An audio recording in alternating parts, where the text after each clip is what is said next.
Hi friends, good morning to everyone.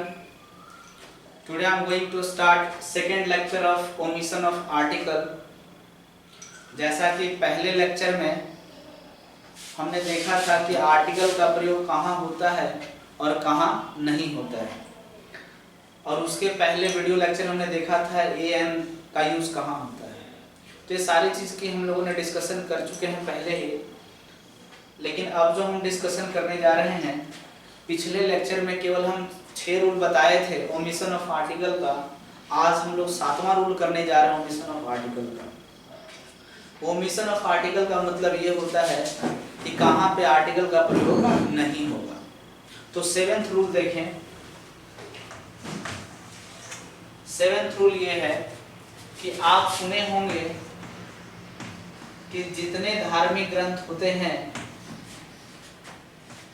जिनको English में religious book कहा जाता है या होली बुक कहा जाता है, पवित्र ग्रंथ, मतलब या उसको होली बुक बोल सकते हैं, धार्मिक ग्रंथ बोल सकते हैं या रिलीजियस बुक बोल सकते हैं। तो आपको पता है इसके पहले आर्टिकल द का प्रयोग होता है। जैसे अगर एग्जांपल के तौर पे देखें तो सम टाइम हम लोग लिखते हैं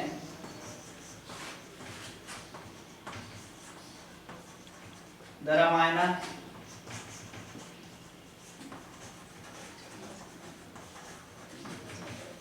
महाभारत, कुरान, बाइबल।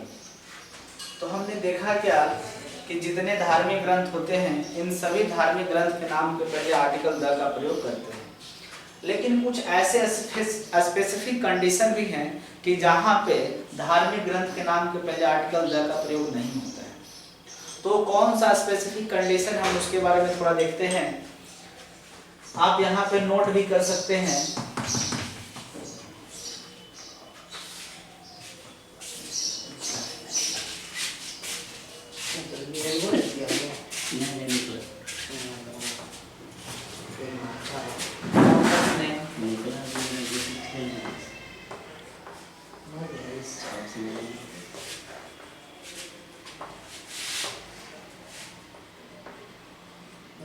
इसमें ध्यान इस बात की ओर देना है कि जब जैसे कि एग्जाम्पल्स को समझाने की कोशिश करते हैं, द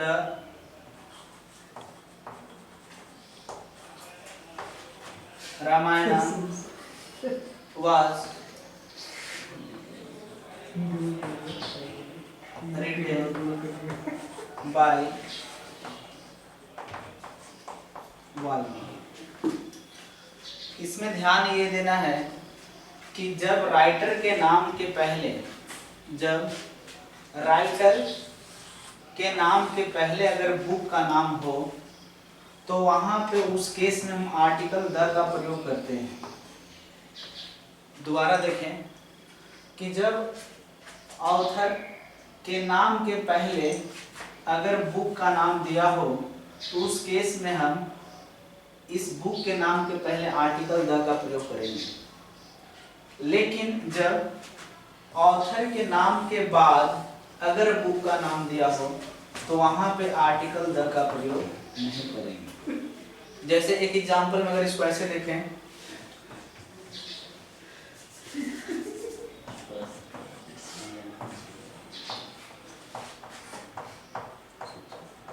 वाल्मीकि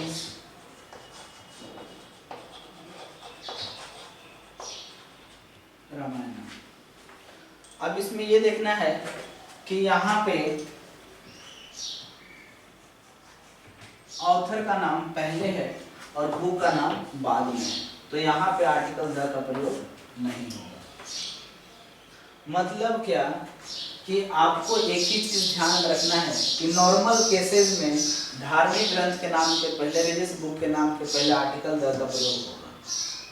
लेकिन स्पेसिफिक कंडीशन में, पर्टिकुलर केस में, विशेष अर्थ में, जब ऑथर के नाम के पहले, ऑथर के नाम के पहले अगर किसी बुक का नाम हो तब वहां पे आर्टिकल द का प्रयोग करेंगे। लेकिन जब ऑथर के नाम के बाद अगर बुक का नाम हो तो वहां पे आर्टिकल द का प्रयोग नहीं करेंगे। आप इस एग्जाम्पल को लिख ले सकते हैं, ये इंपॉर्टेंट है, ऐसा जनरली पूछा जाता है। अब हम लोग बढ़ते हैं सेकेंड रूल की ओर चलते हैं, यानी 8th रूल बोला जाए तो 8th रूल की ओर बढ़ते हैं।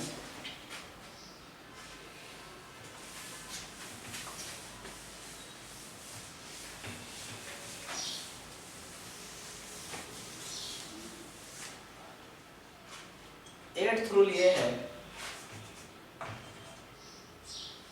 कि जितने भी फेस्टिवल नेम होते हैं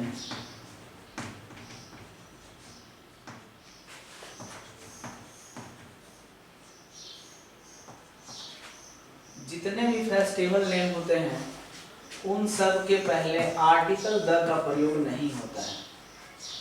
एक रूल है कि जितने भी फेस्टिवल नेम होते हैं उन सब के पहले आर्टिकल द का प्रयोग नहीं होता है। जैसे फॉर एग्जांपल अगर देखें यहाँ पे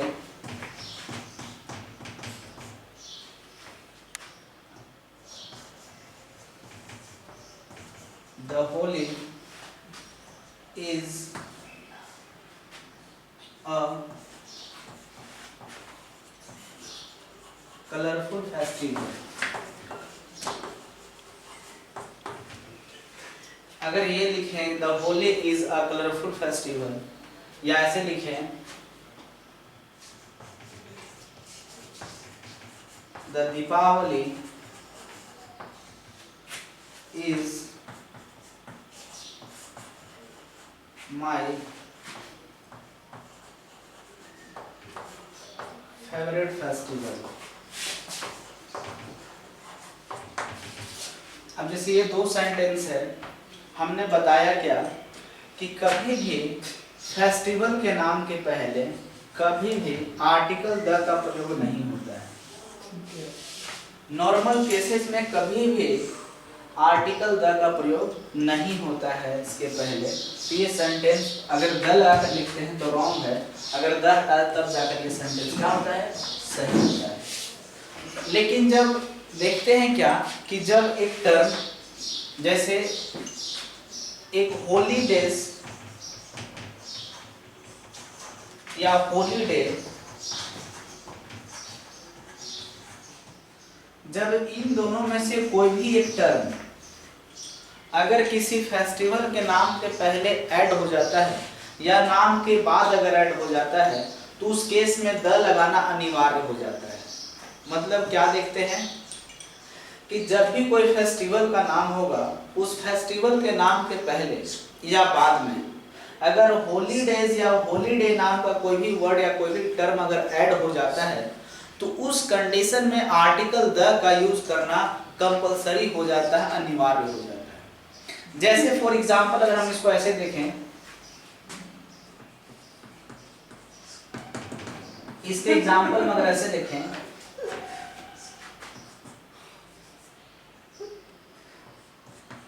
द क्रिसमस हॉलीडे या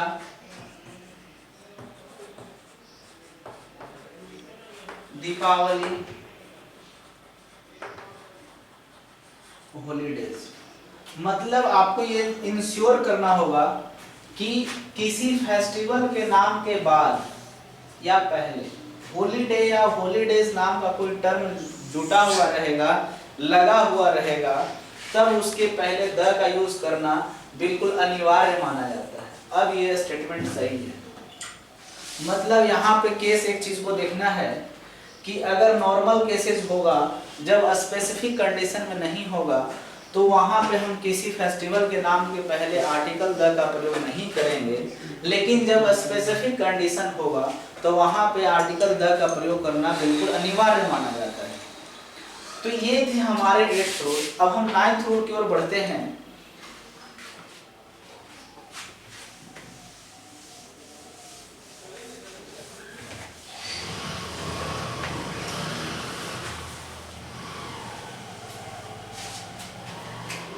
नाइन्थ रूल में एक चीज का ध्यान रखना है कि जितने भी डिजीज नेम होते हैं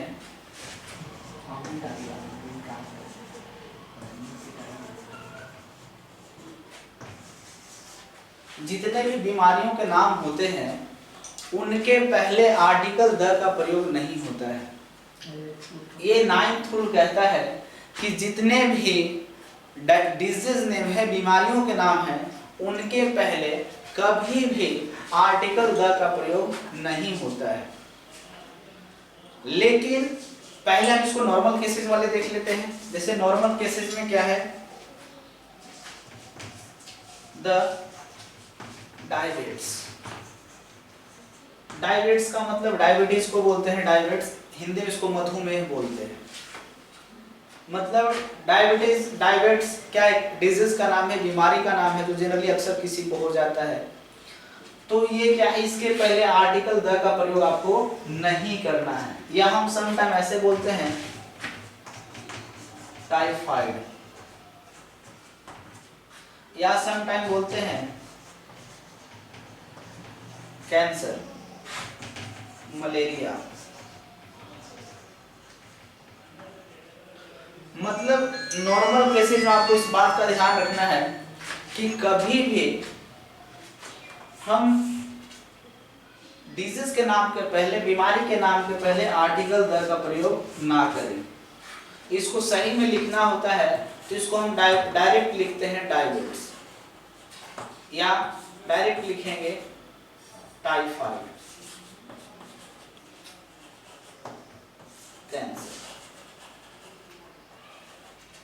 मतलब द लगाने की जरूरत नहीं है, और इसका कोई स्पेसिफिक कंडीशन नहीं होता है। इसको नॉर्मली आपको ये जानना होगा कि डिजीज के नाम के पहले आर्टिकल द का प्रयोग नहीं करेंगे, इसका कोई स्पेसिफिक कंडीशन नहीं होता है। अब 10th रूल की ओर हम बढ़ते हैं।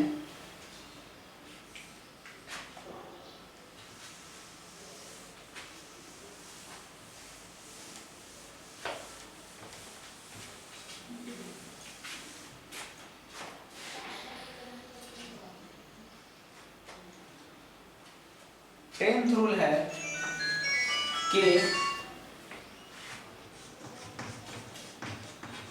प्लूरल नाउन्स, जैसा कि जहां पे हम ए एन का यूज पढ़ रहे थे, जहां पे इंडेफिनिट आर्टिकल ए एन के बारे में पढ़ाई कर रहे थे, वहां पे मैंने बताया था कि कभी भी प्लूरल नाउन के पहले आर्टिकल का प्रयोग नहीं होता है, ए एन आर्टिकल का यूज नहीं होता है, लेकिन द आर्टिकल का प्रयोग होता है। नॉर्मल केसेस में भी होता है और स्पेसिफिक कंडीशन में भी होता है।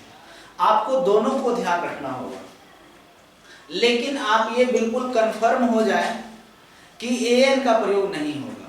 कभी भी प्लूरल नाउन होगा तो ए एन का प्रयोग नहीं होगा, लेकिन द का प्रयोग हो सकता है। वो प्लूरल नाउन नॉर्मल वे में हो या स्पेसिफिक वे में, पर्टिकुलर वे में क्यों ना हो, हम वहां पे आर्टिकल द का प्रयोग करेंगे। लेकिन आपको उस चीज को समझना होगा, कंडीशन को देखना होगा, सेंटेंस को देखना होगा। जैसे हम यहाँ पे देखते हैं क्या, जैसे क्या देख रहे हैं, एक सेंटेंस है, द बुक्स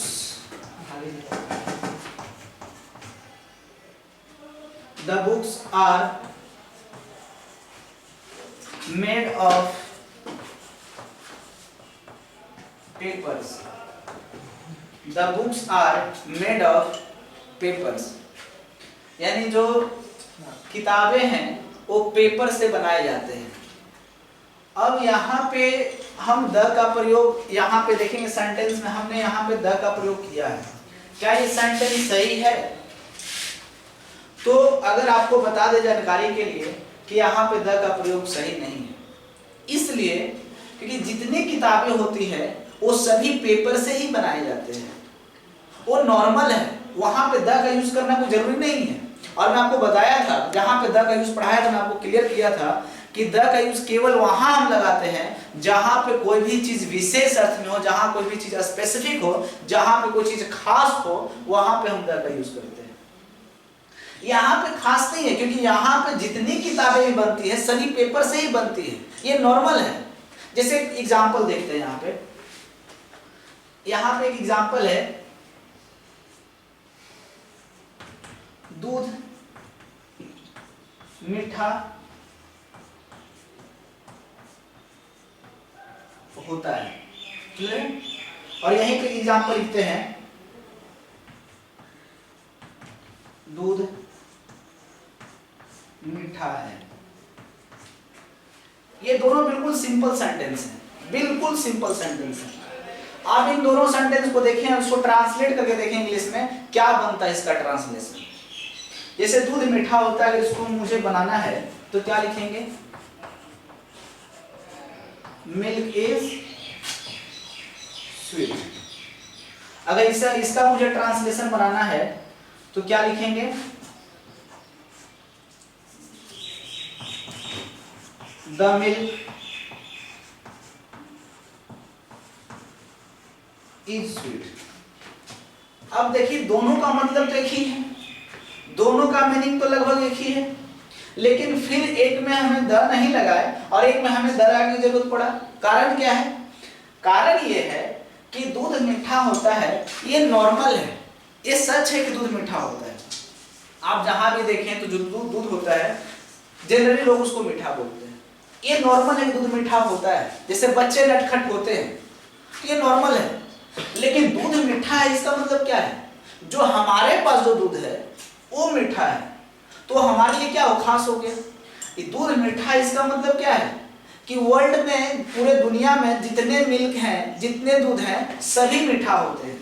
इसका मतलब ये है कि वर्ल्ड में, दुनिया में जितने सारे दूध होते हैं वो सभी के सभी मीठा होते हैं। इस सेंटेंस का मतलब ये है, यानी मिल्क इज स्वीट नॉर्मल है कि सब जगह मीठा होता है, हमारे यहाँ भी, किसी दूसरे यहाँ भी, किसी कहीं जाएंगे तो मीठा होगा। लेकिन इस सेंटेंस का मतलब क्या है, दूध मीठा, इसका मतलब जो हमारे पास जो दूध है वो मीठा है। मतलब ये क्या हो गया, हमारे लिए स्पेसिफिक हो गया, खास हो गया। हम दुनिया के हर एक जगह की बात नहीं कर रहे या हर एक दूध की हम बात नहीं कर रहे, केवल उस दूध की बात कर रहे हैं जो हमारे पास है। तो ये क्या है, स्पेसिफिक हो गया। और जब कोई चीज खास हो जाती है, जब किसी चीज से हम परिचित हो जाते हैं तो उसके पहले द लगाना अनिवार्य हो जाता है।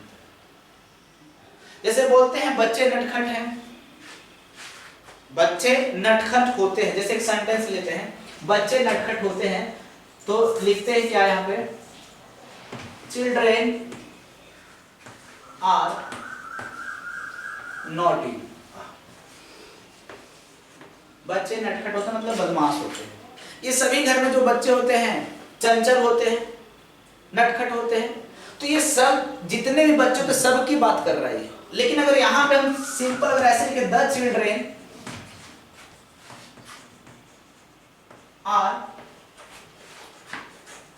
नॉटी, अब दोनों का तरीके लगभग मीनिंग सेम है, केवल एक चीज का अंतर क्या है, वो द लगा है। मतलब इसका क्या हुआ कि ये बच्चे नटखट हैं, जो हमारे पास हैं वो नटखट है। हम उनकी बात जब करेंगे, अपने चीजों की बात करेंगे, विशेष रूप में बात करें, तब उसके पहले द लगाएंगे। लेकिन नॉर्मल में अगर बात करें उसके पहले द का यूज करना जरूरी नहीं है। अब यहां पे आ जाए, ये सेंटेंस कहता है कि the books are made of papers, मतलब जितने किताबें होते हैं वो सभी पेपर से बनाए जाते हैं। नॉर्मल बात है, क्लियर है। अगर हम इसी चीज को ऐसे लिखेंगे,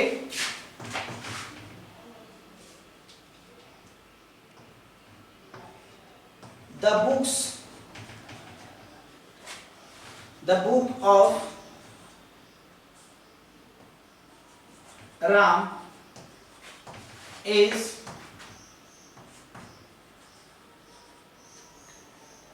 totally made up of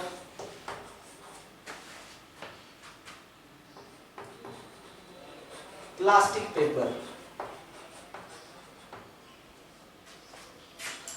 अब यहां पे हम सभी बुक की बात नहीं कर रहे हैं। The book of Ram is totally made up of plastic paper, मतलब जो राम के पास जो किताबें हैं वो पेपर से नहीं प्लास्टिक पेपर से बनाए हुए हैं। क्लियर है। तो प्लास्टिक पेपर कैसे, जैसे कुछ ऐसे होते हैं पेपर जो स्मूथ होते हैं, क्लियर है। जैसे समटाइम देखते होंगे किसी चीज को हम जब लेमिनेशन करवाते हैं तो बिल्कुल फटता नहीं है। फिर जैसे किसी चीज को हम ओरिजिनल डॉक्यूमेंट्स को जब लेमिनेशन करवा लेते हैं तो फटता नहीं है। तो कहने को क्या, प्लास्टिक पेपर हो गया, मतलब फटेगा नहीं। तो कहने का मतलब ये, the book of Ram is totally made of plastic paper. तो यहाँ पे जो हम स्पेशल बात कर रहे हैं, किसकी बात कर रहे हैं, उस बुक की बात करें जो राम के पास है। और किससे बना है, प्लास्टिक पेपर से बना है, तब ये स्पेसिफिक होगा, इसके लिए क्या लगाएंगे द। या एक एग्जांपल और लेते हैं,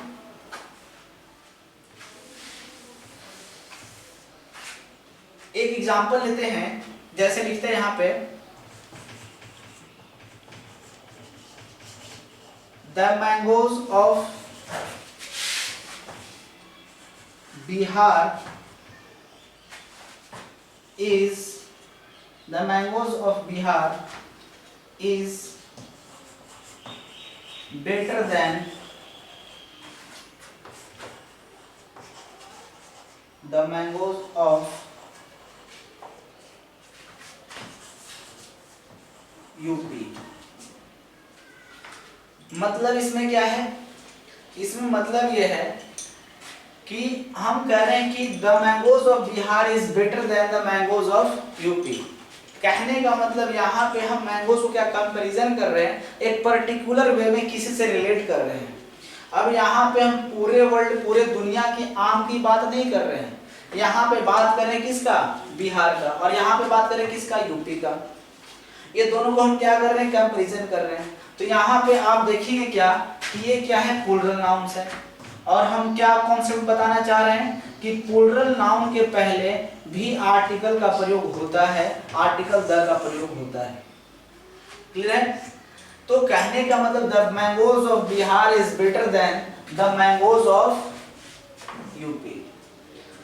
तो यहाँ पे हम देख क्या रहे हैं इस सेंटेंस में कि दोनों को एक दूसरे से कंपैरिजन कर रहे हैं और बेटर तुलना कर रहे हैं, है ना, और इस प्लूरल नाउन को किसी पर्टिकुलर स्टेट के साथ रिलेट कर रहे हैं। और पहले भी मैं आपको बताया था, जब किसी चीज को किसी पर्टिकुलर व्यक्ति से, या जब किसी चीज को पर्टिकुलर स्थान से, या जब किसी चीज को पर्टिकुलर वस्तु से जब हम रिलेट करते हैं, संबंध जोड़ने की कोशिश करते हैं, वो चीज स्पेसिफिक बन जाती है, विशेष बन जाता है, पर्टिकुलर हो जाता है, और उस केस में हमें द लगाना अनिवार्य हो जाता है। क्लियर है? तो आप इस चीज को खुद एनालाइज करके देखें कि कहां पे द होगा, कहां पे द नहीं होगा, तो आपको समझ में आएगा कि जहां पे नॉर्मल कंडीशन होगा वहां पे द नहीं होगा, और जहां पे विशेष स्थिति होगी तो वहां पे द का प्रयोग अनिवार्य हो जाता है। क्लियर है? अब हम आगे बढ़ते हैं।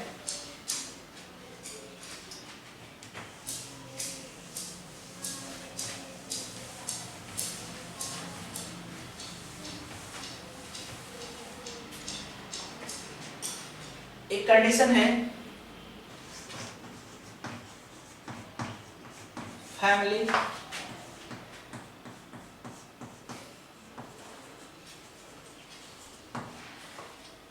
एक्सप्रेसिंग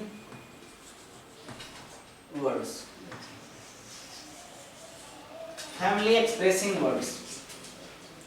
इसमें क्या देखना है कि जितने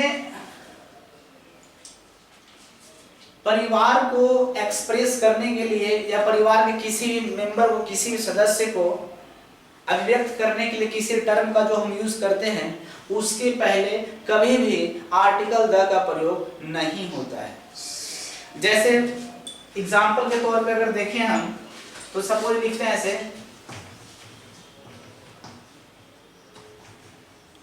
the brother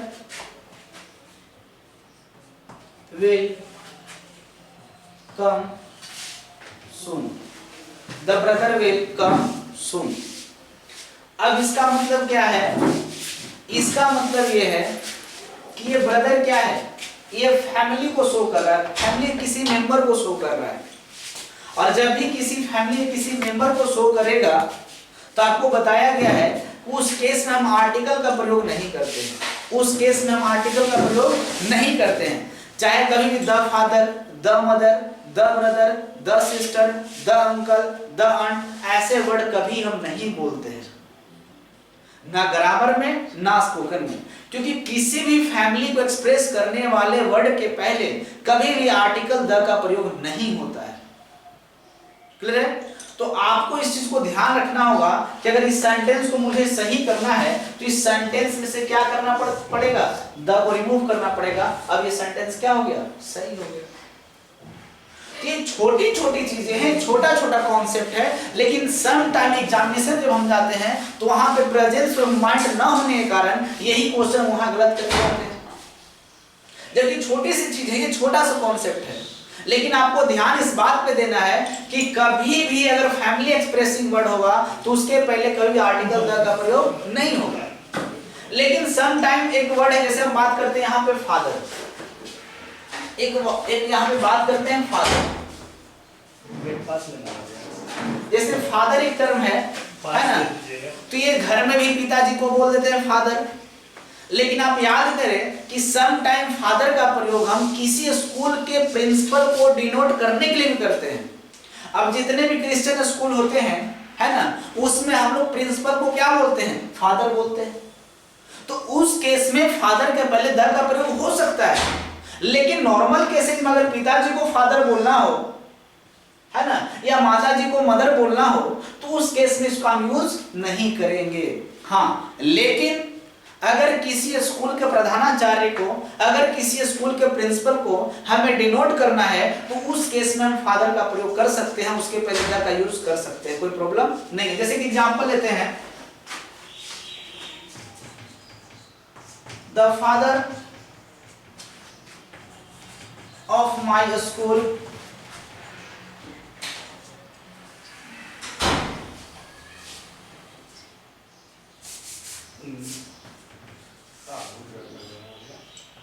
The father of my school was absent yesterday. अब यहां पे हमने क्या देखा? The father of my school was absent yesterday. इसका मतलब यहां जो फादर है ये किसी प्रिंसिपल को डिनोट कर रहा है, किसी प्रधानाचार्य को डिनोट कर रहा है। और जब किसी प्रिंसिपल को फादर डिनोट करेगा तो इसके पहले हम द का प्रयोग कर सकते हैं। जैसे हम लिखते भी हो एप्लीकेशन वगैरह में, the principal, the headmaster, the father, तो उसी केस में इसको भी लिख सकते हैं पहला। एक और टर्म है जिसको हम बोलते हैं समटाइम्स सिस्टर। सिस्टर, तो सिस्टर में क्या है? बहन को हम इंग्लिश में क्या बोलते हैं? सिस्टर बोलते हैं। ये भी क्या है? फैमिली एक्सप्रेसिंग वर्ड है। लेकिन इस सिस्टर टर्म का यूज हम सम टाइम मेडिकल केसेस में भी करते हैं। जैसे किसी नर्स को बोलना तो उसको भी हम सिस्टर बोलते हैं। बोलते हैं कि नहीं बोलते हैं? अगर सपोज आप किसी हॉस्पिटल में गए, है ना, किसी वार्ड में गए, तो वहां पे कुछ नर्सेज होती है व्हाइट कलर के कपड़े पहने हुए, उसको हम क्या बोलते हैं? सिस्टर बोलते हैं। तो अगर उस केस में सिस्टर टर्म का यूज करना है तो वहां पे भी द का हम प्रयोग कर सकते हैं। जैसे फॉर एग्जांपल अगर इसको हम लिखें तो एग्जांपल अगर ऐसे लिखें,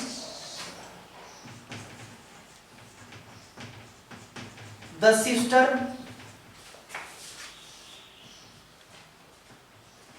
the sisters of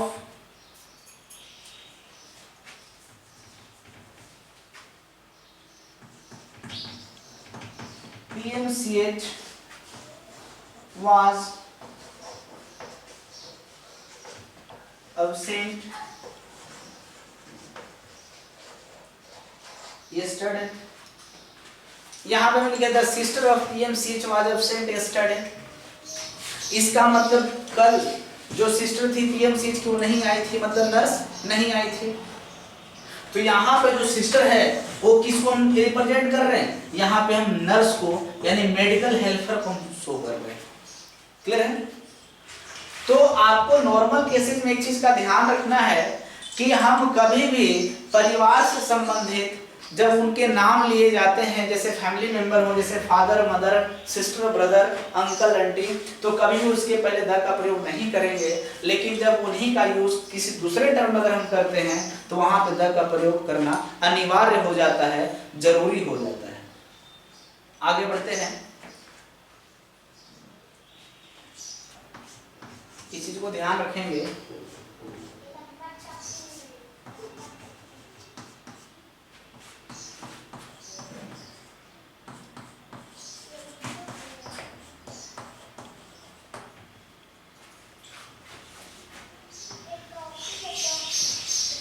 ये बिल्कुल इजी कॉन्सेप्ट है, लेकिन इसको जानना जरूरी है क्योंकि हम लोग सम टाइम जाने अनजाने में यहाँ पे मिस्टेक करते हैं। उसी के लिए मैं यहाँ पे बता रहा हूँ कि सपोज यहाँ पे एक एग्जांपल लिखा हुआ है, इस तरह से कोई सेंटेंस लिखा हुआ है,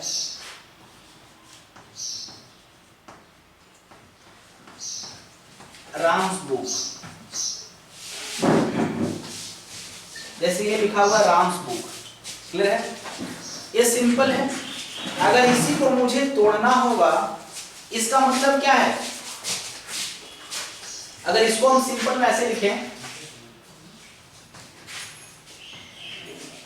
बुक ऑफ राम, क्योंकि यहां एपोस्ट्रोफी का मतलब क्या होता है? अगर इस एपोस्ट्रोफी का मतलब देखें क्या होता है? ऑफ होता है, क्लियर है? लेकिन देखिए क्या, ये भी नाउन है और ऑफ है, ये भी नाउन है ना? तो इसके पहले हमें द लगाना अनिवार्य हो जाता है। अगर सपोज यहाँ पे हम द नहीं लगाते हैं, केवल इतना ही लिखते हैं, तो फिर ये क्या हो जाएगा? गलत हो जाएगा। तो यहाँ पे मुझे द लगाना अनिवार्य है। ये जो एपोस्ट्रोफी क्या होता है, इस एपोस्ट्रोफी का मेरा एक स्पेशल वीडियो आने वाला है, बिल्कुल जल्द ही आएगा, है ना? क्योंकि एपोस्ट्रोफी जो होता है, कॉलम, सेमीकोलन, कॉमा, जिसको भी हम बोलते हैं, वो सारा चीज कहीं ना कहीं हमारे डेली लाइफ में या डेली स्पोकन में कहीं ना कहीं इंपॉर्टेंट रोल प्ले करते हैं, और इनका बहुत बड़ा इंपॉर्टेंस है हमारे इंग्लिश लिटरेचर में या हिंदी में भी हम बोल सकते हैं। और बिना इसके किसी सेंटेंस का सही कह पाना बिल्कुल नामुमकिन सा लगता है, इम्पॉसिबल सा लगता है, क्लियर है? तो आप इस चीज को देखेंगे क्या कि जो मेरा नेक्स्ट लेक्चर होगा, है ना, तो एक दो लेक्चर के बाद जो मेरा वीडियो बनने वाला है एपोस्ट्रोफी के लिए स्पेशली मैं वीडियो बनाने जा रहा हूँ, जो कि काफी इंपॉर्टेंट होता है। और अगर बोर्ड के लिए बात करें तो बोर्ड में पहले इस साल में मुझे लगता है कि 1 मार्क्स का पूछा हुआ था, मे बी आप देख लेंगे, तो इसके लिए भी मैं बात करता हूँ। अब ध्यान रखना इस बात का कि जो एपोस्ट्रोफी होता है ना, तो 2 से 3 तरीके के होते हैं। जैसे हम बात करते हैं एपोस्ट्रोफी समटाइम बिफोर एस भी होता है, एपोस्ट्रोफी आफ्टर एस भी होता है, एक समटाइम हम नॉर्मल उसको ऑफ भी लिखते हैं। ये 3 माने जाते हैं, बिफोर एस और आफ्टर एस और ऑफ, क्लियर है? लेकिन आपका ध्यान इस बात पे देना है कि हम इस एस का यूज वहां करते हैं जब कोई जनरली सिंगुलर नाउन होता है। जब कोई सिंगुलर नाउन होता है तो उसके पहले हम एपोस्ट्रोफी एस का यूज करते हैं, यानी एस के पहले वाले एपोस्ट्रोफी का यूज करते हैं। जब कोई प्लूरल नाउन होता है, जैसे हम बात करते हैं बॉयज हॉस्टल, बॉयज हॉस्टल, ठीक है? अब यहाँ पे बॉयज क्या है? प्लूरल है, और जब भी प्लूरल नाउन होगा तो उसके बाद में हम एपोस्ट्रोफी लगाएंगे, है ना? इसका मतलब क्या लिखेंगे? द हॉस्टल ऑफ बॉयज, इसलिए क्योंकि ये भी नाउन, नाउन के पहले क्या लगाना होगा? द लगाना होगा, क्लियर है? एक चीज और ध्यान देना है आपको, क्या? अब इसका जो यूज करते हैं, ये तो देख लिए कि सिंगुलर में, ये देख लिए प्लूरल में। इसका जो हम यूज करते हैं, इसका जनरली यूज करते हैं नॉन लिविंग थिंग्स में। और कभी भी एक चीज का ध्यान रखें कि नॉन लिविंग थिंग्स में इस एपोस्ट्रोफी का इस एपोस्ट्रोफी का प्रयोग नहीं होता है। नॉन लिविंग थिंग्स जितने भी होते हैं, नॉन लिविंग थिंग्स के केस में हम apostrophe before S, apostrophe after S का यूज नहीं करते हैं, क्लियर है? केवल लिविंग थिंग्स के केस में हम इस ऑफ का यूज करते हैं, क्या? नॉन लिविंग थिंग्स के केस में, क्लियर है? तो आपको इस चीज का ध्यान रखना होगा। अब एक एग्जांपल और लेते हैं, जैसे हम यहां पे ऐसे लिखें, राधाज ब्रदर, क्लियर है? अब अगर देखना है इसमें, है ना, अब इसमें लिखना होगा तो हम इसमें क्या लिखेंगे, है ना? अगर सपोज हम इसको ऐसे लिखते हैं, द ब्रदर